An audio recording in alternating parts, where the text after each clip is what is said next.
ask the same question of Nilesh Shah as well.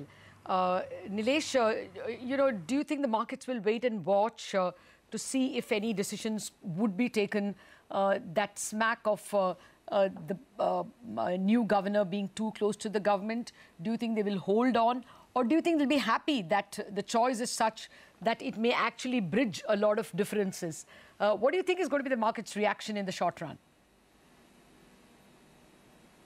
Well, I think the market is going to be satisfied with the quickness with which the government has actually responded and has a replacement for Dr. Patel. So in a way, I think for the markets, it's going to be a kind of a sigh of relief, saying, well, the event happened yesterday and the event has been taken care of.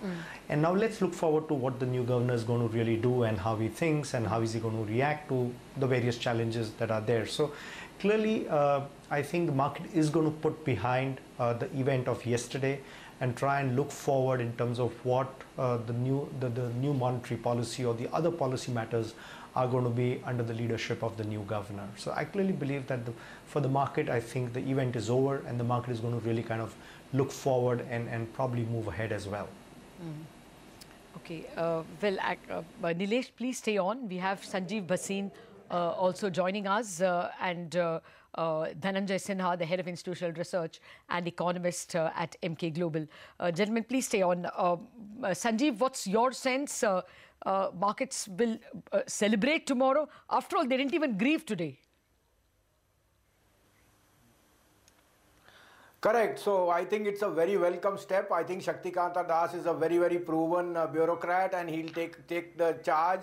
At least you'll have someone who'll be responsive, communicative and not invisible. You know, we needed that. You cannot have high-handedness and I think it'll be a very welcome step. Markets already may have discounted that if they had a whiff of that. And it's telling you that Indian markets have become extremely mature. The backbone behind us is the retail investor who is willing to sit out this rhetoric and volatility. So extremely good move and very, very prompt. I think it will ably fit into the monetary system and we should be looking forward to at least a bullish opening tomorrow. The routine profit takings will be order of the day.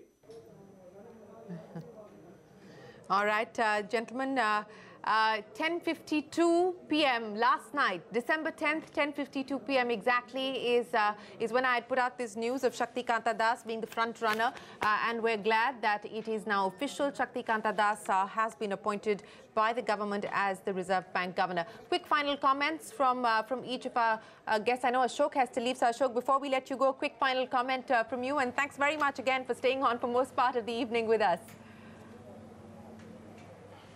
Well, a certainly long and hectic day. Some expected, some unexpected events. At the beginning of the day, we did not have a governor at the Reserve Bank of India. At the end of the day, we have a governor at the Reserve Bank of India. At the beginning of the day, the general belief was it would be 2-1 in favor of BJP. At the end of the day, it's 3-0 in, looks like, I don't know what the latest results from Madhya Pradesh are, but certainly 2-1 in favor of Congress, if not 3-0 in favor of Congress. It's still neck and neck. 110-109. MP is still dead heat. 110-109.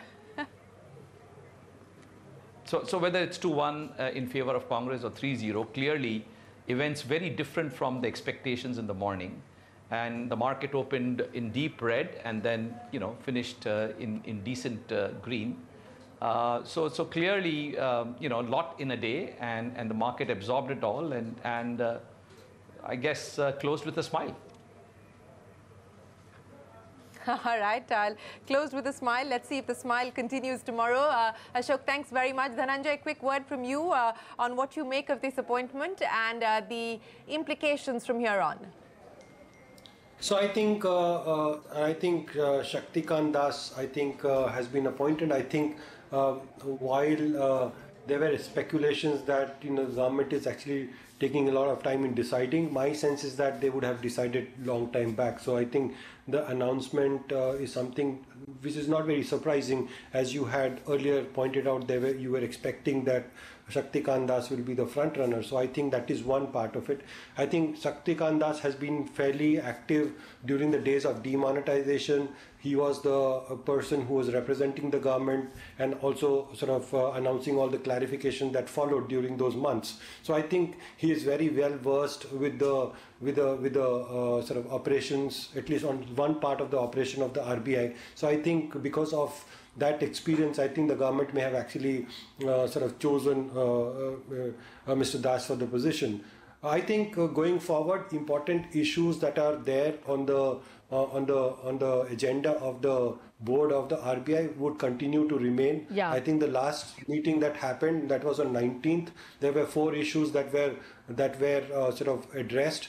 I think what happens to the other issues will be very important. I think this has happened just before the next meeting. This is on 14th of December. Yes. So I think importantly he has the task cut out for him. And I think what will be important is that whether those issues are settled amicably between the RBI and the board. The board member, those are the things that will be very critical to watch. Yeah. And these are contentious issues, and we'll know what they decide on this. Yes, so that is how I would put it. Yeah. Yeah, I take your point, Dhananjay. I just want to ask Nilesh another important development today before I let you go, Nilesh. You know, look at the nature of the way in which you saw movement in Yes Bank. Kotak Bank also flew in the dying hours, made a big dash up. Yes Bank and Equitas, Ujjivan. There is a feeling that the old regimen at RBI, which strictly applied the rules to private sector bank ownership, may perhaps not be repeated under the new regime. Do you think this is a safe guess, or were people playing with fire? Would that be a very big point you'll watch? Well, Lata, that's really, in a way, a very difficult call to make. But, you know, in a way, probably some of these are, in a way, legacy issues, historical issues, on which probably it's not just the RBI governor, but the larger team at RBI who's probably involved in some of these issues or most of these issues. So I would be really surprised if, you know, just because there's a change in the governor, a lot of these issues will get resolved on an overnight basis. I think these are some, and as I said, that these have been issues which have been around for a slightly longer time. So my sense is that, and some of these issues have also now become legal issues. So I'm not entirely sure that just because there's now a new governor in place, the market is entirely right that all those issues will get resolved on a very immediate basis. We'll have to wait and see, really. I mean, I guess the new governor will be tested on all this. His deputy governors are the same, the people who enforce these rules. But, you know, they can always be overruled by the new governor, or they can be encouraged by the new governor to continue on the same path. So, yes, somebody in the market is taking a bet that perhaps rules will change a bit with the new governor. We'll have to wait and see. Nilesh Shah, thank you very much for your patience and for waiting by with us till we could parse the new announcement of the new governor. We have, of course, Dhananjay and Sanjeev still with us. Dhananjay, would you venture out and buy NBFC stocks now, hoping that the new governor will maybe, you know, take the government's advice on giving a line of credit to NBFCs, or in some way making life easier for them? So I think as far as you know, availability of liquidity is concerned, I think I do not see that as an additional sort of move that RBI will take up. I think this whole demand that was there, that RBI sort of opens up Mr. a special. Can you hear me, sir? Hello, am I audible? Yeah. Yes, sorry, Dhananjay. I'm interrupting you because we've got the Finance Secretary, Mr. A.N. Jha, joining us. Mr. Jha, thanks very much. Mr. Shaktikanta Das, a former colleague of yours, now heading to Mint Street, sir, as RBI Governor. What would you hope now, sir, given the fact that there has been a fair degree of a breakdown in communication between the government as well as the Reserve Bank India? What would the hope be now on part of North Block? Well, Mr. Das is a very experienced and able administrator. He has worked in the state government and in the central government for long years. He has experience of economic affairs as Secretary Economic Affairs, as also he was in the budget making process involved for a long time. So we expect that he will carry his experience and skills to the new job. And at this stage, I just want to wish him the very best and convey my congratulations to him. That is all. Mr. Jha, I just wanted a clarification. So very quickly, is the 14th December board meeting of the Reserve Bank still on? That is something on which I am not in a position to comment, and that would not be fair on my part either to comment on that. So thank you very much. But there's no communication as of now to call it off? I just want to convey my best wishes to Mr. Das on his new assignment. And that is all I want to say at this stage. Thank you very much. Okay. All right. So appreciate that. That's the Finance Secretary, A.N. Jha, wishing Shaktikanta Das, a former colleague, the very best as he kickstarts his inning. Remember, it's a 3-year appointment that's been made by the government. But the crucial question remains unanswered, whether the 14th... Yes, Lata. I just wanted to point out that Shaktikanta Das is 2 years senior to A.N. Jha, who is Finance Secretary and who therefore, by virtue of being Finance Secretary, will perhaps be in the RBI board. So that is primarily going to be Shaktikanta Das's advantage, that the government members are going to be junior members of the civil service, and usually the civil service is beholden to its seniors.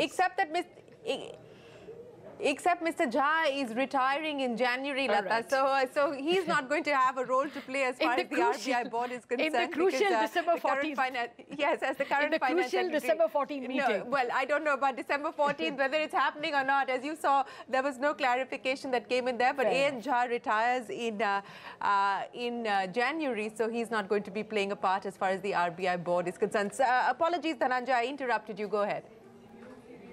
So we are talking about the NBFC thing. I think that this expectation that there will be a special window of liquidity sort of from RBI to the NBFCs.